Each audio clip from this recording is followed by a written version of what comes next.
Yop les bros, c'est Fufu, on se retrouve aujourd'hui pour une nouvelle vidéo sur Nanatsu no Taizai, et cette fois on se retrouve pour une vidéo analyse de tous les nouveaux personnages qui vont arriver sur la JP, donc bien évidemment des personnages SNK, Eren Mikasa et Levi, et bien évidemment le petit RNSR, voilà on aura deux petites versions de Eren qui vont être bien sympas, malgré tout, et je tiens à remercier avant YNS voilà, qui m'a fait toutes les trades sur les cartes, donc un grand merci à lui, bien évidemment, mais avant qu'on regarde les personnages, je vous propose tout simplement de regarder les petits ultimates des personnages avant, allez on se retrouve tout de suite.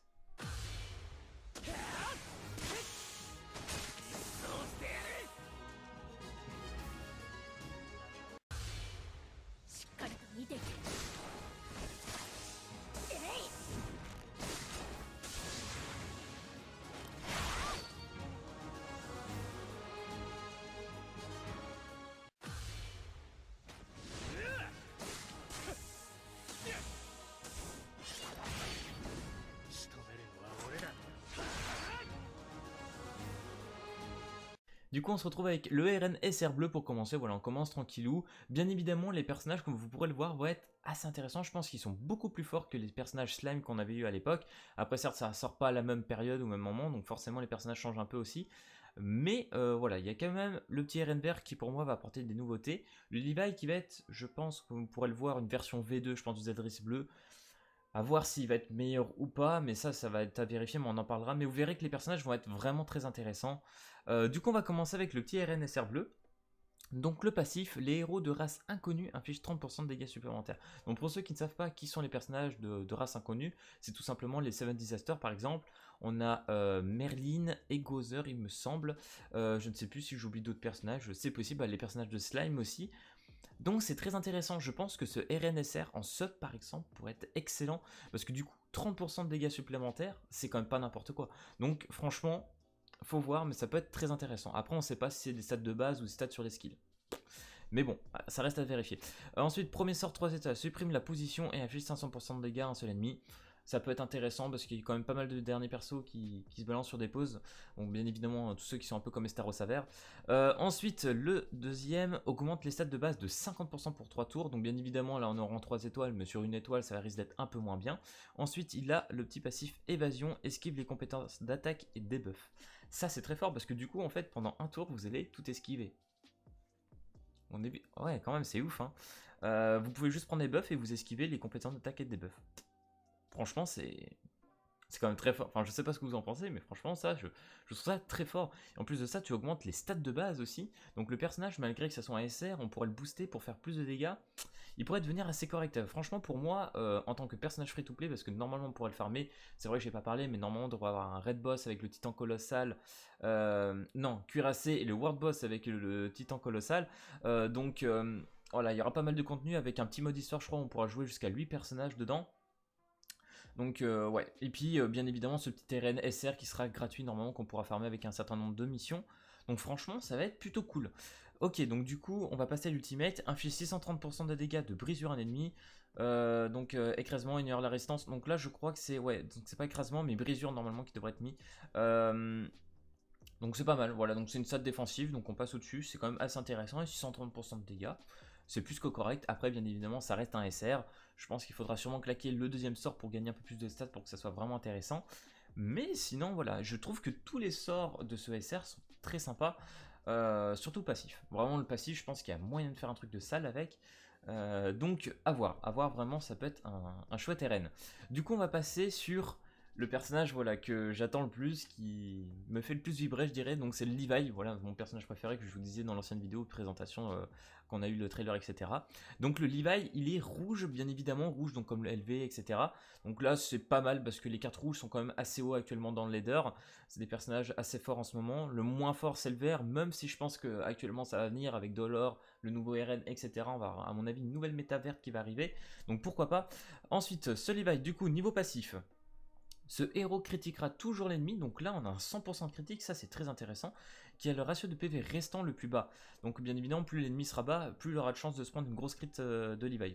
S'applique lorsqu'il n'y a qu'un seul ennemi, et s'applique également lorsque tous les ennemis ont le même ratio de HP. Alors quand ils ont le même ratio de HP, est-ce qu'il part par exemple en début de partie quand tout le monde est à 100% d'HP, etc. Est-ce qu'à ce moment-là il met une critique à 100%? Parce qu'en fait ce qui me fait peur c'est lorsqu'il n'y a qu'un seul ennemi. Est-ce que ça voudrait dire que quand tu fais un PVP, un 3v3, il faudrait qu'il en reste plus qu'un pour pouvoir avoir la critique à 100%? Je ne sais pas, c'est un peu bizarre, j'ai un peu du mal j'avoue pour comprendre exactement le passif.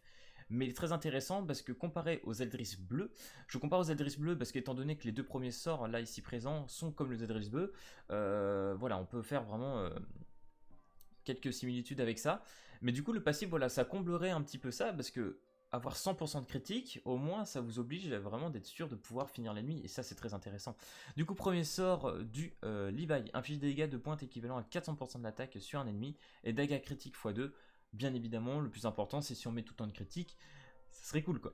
Ensuite, deuxième sort, inflige des dégâts de désespoir et quoi, 250% de l'attaque à tous les ennemis, donc désespoir, heal de 15% d'HP perdu lors d'un coup critique. Donc en gros, à chaque fois qu'on met une critique, on va regagner 15% d'HP.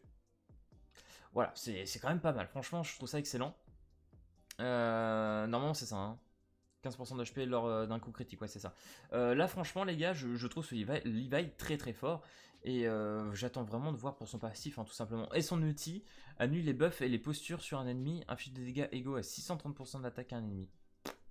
Annule les buffs, les postures, donc là au moins vous êtes sûr qu'il n'y a pas de problème pour faire les dégâts. Et vous infligez des dégâts égaux à 630% d'attaque à un ennemi. Ah c'est fort, hein. Je veux dire même sans doublon, il n'y en a pas besoin quoi. Je veux dire 630% c'est amplement suffisant. Et je sais pas si... Enfin, du coup vous avez dû voir sûrement l'ultimate, il est magnifique. Pour moi c'est l'ultimate le plus beau de la collab. Le Levi, il est juste trop beau, franchement, j'attends de voir. Mais voilà, comme je vous l'ai dit, les deux premiers sorts sont comme le Zeldris bleu. Après, voilà, la grosse différence, ça va être certainement dans le passif, à voir comment fonctionne exactement le passif. Voilà, in-game, peut-être que là, on a les trades comme ça, mais peut-être qu'in-game, ça va changer un petit peu et tout. Faudra vraiment le tester, j'ai hâte de voir ce Levi, j'attends du lourd de celui-ci. Donc pour moi ça peut être un grand plus sur ce Levi parce que comme vous savez le Zeldris bleu est vraiment incroyable mais lorsqu'il critique pas les dégâts sont plus que corrects mais franchement on s'attend un peu à plus quoi donc forcément bon après quand il critique voilà ça déboîte quoi c'est sûr ça défonce tout mais là franchement faut vraiment espérer que le passif proc bien comme il faut quoi. Du coup, on va passer sur El Famoso Mikasa, la Mikasa bleue. Donc la méta bleu-rouge actuellement, je trouve ça vraiment fort. Voilà, avec par exemple la nouvelle Ellie qui est arrivée, qui est bleue. On n'a pas le mal de personnages bleus, on a aussi la démon bleu. Mais enfin bref, il y a plein de persos. Mais franchement, méta bleu on est pas mal. C'est pour ça que je dis après, j'espère de voir un peu plus de vert. Donc le RN est vraiment une belle option. On va en parler vers la fin, bien évidemment. Donc, du coup, cette Mikasa bleue, qu'est-ce qu'elle fait? Niveau passif, si votre allié a subi des dégâts, augmentez les statistiques de Mikasa de 3% pour chaque attaque subie sur les alliés.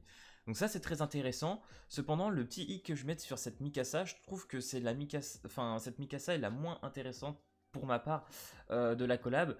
J'ai l'impression que c'est vraiment un personnage qui va prendre du temps pour se mettre en place. Et c'est le seul truc qui me fait un peu peur. Donc là, du coup, bien évidemment, chaque fois qu'un allié va prendre des dégâts, vous allez gagner 3%. Donc vous pouvez gagner jusqu'à 30% de dégâts sup sur le perso. Donc ça, c'est quand même assez important. Enfin, les statistiques de Mikasa, donc en gros, un peu tout quoi. Donc ça c'est intéressant. Après, je sais pas si ça impacte les skills ou les stats de base. Faudra voir, on sait pas trop encore. Donc on va espérer. Donc premier sort de Mikasa affiche 325% à un seul ennemi et applique saignement pendant 2 tours. Donc, voilà, ça c'est assez classique, 325% c'est un peu moyen.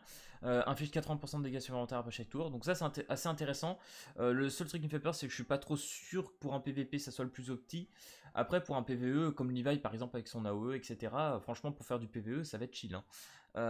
Mais PVP, Levi, je pense qu'il aura un plus gros impact. RN aussi, RN on verra, mais voilà. Cette Mikasa, je la vois pas trop PVP pour l'instant, parce qu'après, de toute façon, à partir du moment qu'il y en a un en face qui va pouvoir lever un debuff ou quoi que ce soit, bah, elle va juste infliger 325%, quoi. Donc bon. Et puis là, c'est rang 3, bien évidemment. Donc vous imaginez que les dégâts vont être un peu moindres en dessous.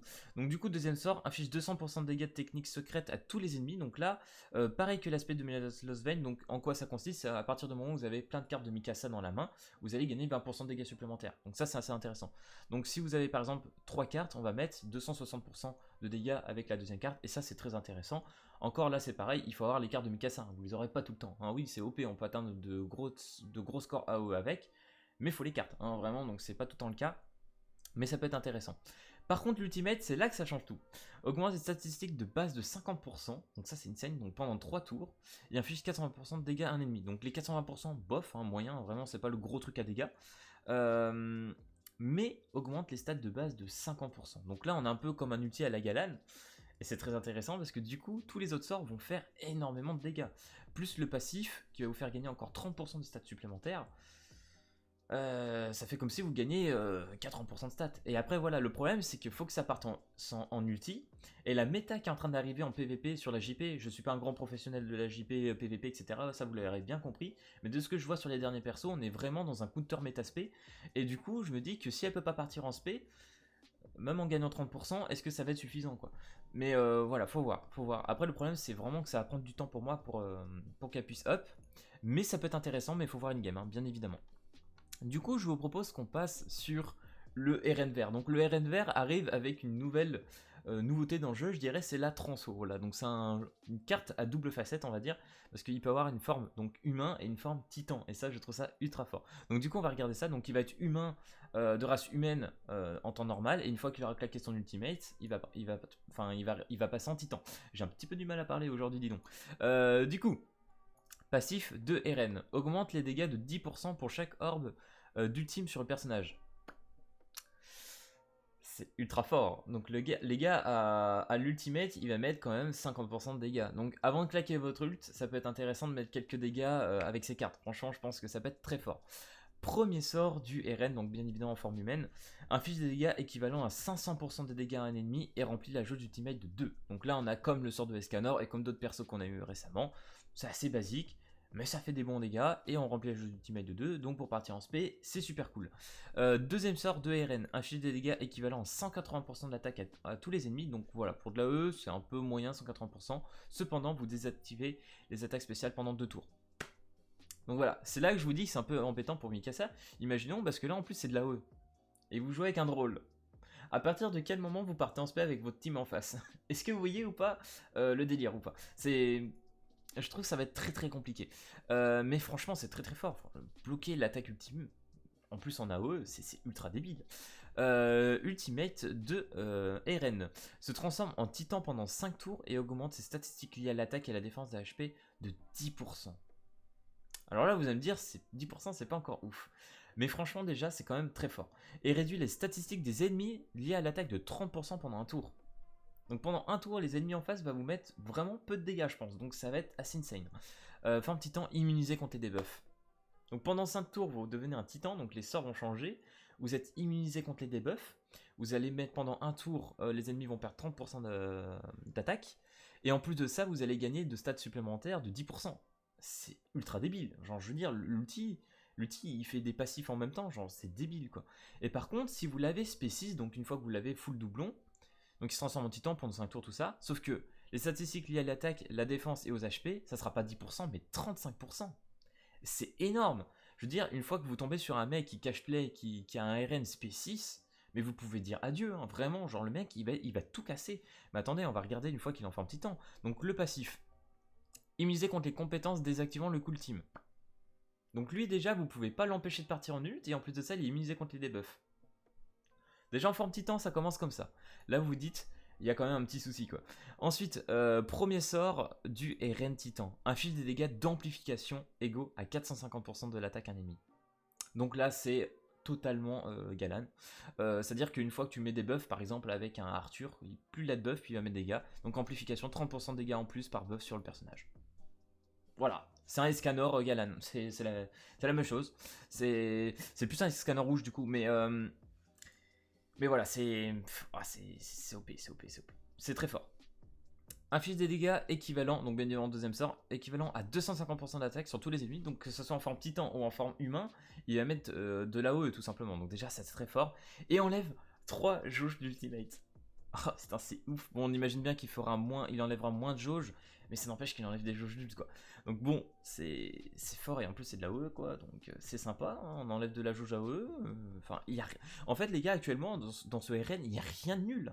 Tout est excellent, tout est fort sur ce RN en fait. Pour moi, c'est le plus fort actuellement de la collab. L'ultimate inflige des dégâts égaux à 840% d'attaque à un ennemi. J'allais dire tous les ennemis, mais non, à un ennemi. 840%, c'est énorme. Là, c'est énorme, c'est un one-shot. Vraiment, vous tapez avec RN Titan, c'est un one-shot. Et en plus de ça, avec le boost d'attaque, etc. c'est débile. Ce RN est ultra débile. Vraiment, faut se le dire, ce personnage est out. Si vous l'avez, vous pouvez être très content, hein. Ce RN va faire le taf. En plus, il est vert et je pense qu'avec la méta qui va arriver au fur et à mesure, il va être présent ce RN. Il va être présent, j'en suis quasi certain. Donc du coup voilà les gars, on a fait une analyse des personnages, je pense que j'étais assez complet pour parler de ça, mais franchement si je devais mettre un ordre de classement, je mettrais RN, donc le vert SSR first, je mettrais Levi en deuxième, je ne sais pas trop Levi ce qu'il va donner en vrai, faudrait voir avec le passif, mais je pense qu'il va être incroyable, Mikasa troisième et bien évidemment le RNSR quatrième, mais franchement voilà, ce RN vert, j'attends du lourd, j'attends de voir. Je sais pas si la mise à jour normalement elle devrait être lundi. Donc dès lundi on devrait avoir les nouveaux personnages. Donc voilà, je vous souhaite bonne chance pour vos poules, etc. Dans tous les cas, on aura beaucoup de contenu et beaucoup de vidéos à faire d'ici là. Donc j'ai un peu hâte, j'avoue que j'ai la hype. Après je sais que beaucoup s'attendaient pas forcément à une collab avec SNK, je peux le comprendre. Même moi c'est pas le truc qui m'a hypé le plus. Mais voilà, maintenant qu'ils sont là, que je vois les cartes et tout, bah franchement c'est plutôt sympa. Voilà, faut se dire c'est vraiment sympa. Et puis c'est une licence que beaucoup de personnes adorent. Après voilà, je comprends, c'est pas l'univers Nanatsu. Mais bon, on peut kiffer quand même, les personnages sont cool. Et pour une fois, je pense que comparé aux personnages de Slime, on va les retrouver après. Je ne vois pas en quoi ces personnages-là ne seront pas possibles d'être là. Parce que là, par exemple, le Levi qui ressemble vraiment fortement à un Zeldris bleu. euh, si les gens jouent un Zeldris bleu, pourquoi ne pas jouer un Levi quoi. Après c'est vrai que Zeldris a un commandement en plus, mais bon. Du coup, j'espère que cette vidéo analyse des personnages t'aura plu, et si c'est le cas, bah n'hésite pas à lâcher le petit pouce bleu, à t'abonner, et puis moi je te dis à plus à la prochaine vidéo. Allez peace tout le monde.